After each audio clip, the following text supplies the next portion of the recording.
Guretzat oso garrantzitsua da itzulpengintzaren sektorearen eraldaketa baloratzea, horren hausnarketa bat egitea. Gaur egun gizartean aldaketa asko izaten ari gara, adimen artifiziala eta teknologia berriak oro har asko ari dira aldatzen gure bizimodua, eta itzulpengintza sektoreari bereziki eragin egiten dio.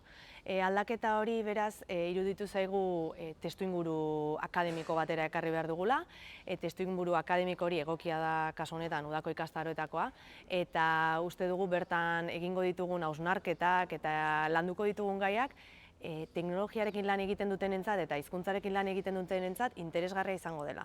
Egia da publiko orokorra edo publikoa, bertaratuko den publikoa itzultzaile izango dela, oro har, edo hizkuntzalaria, eta beraiek teknologiarekin duten hartu emanari buruz hitz egingo dugu, eta espero dugu aurrera begira teknologia beste modu batera bizi ahal izango dutela. Eta zergatik sartu dugu hau programa berezi honetan, mugaz gaindiko UNUM lehen edizio honetan, iruditu zaigulako hizkuntzak baduela tokia mugaz gaindiko proiektuetan, oro har, eta uste dugula ez dela gauza lokal bat, gauza globalago badela, eta non hobeto mugaz gaindiko horrelako ikastaro batean sartzea baino. Mila esker.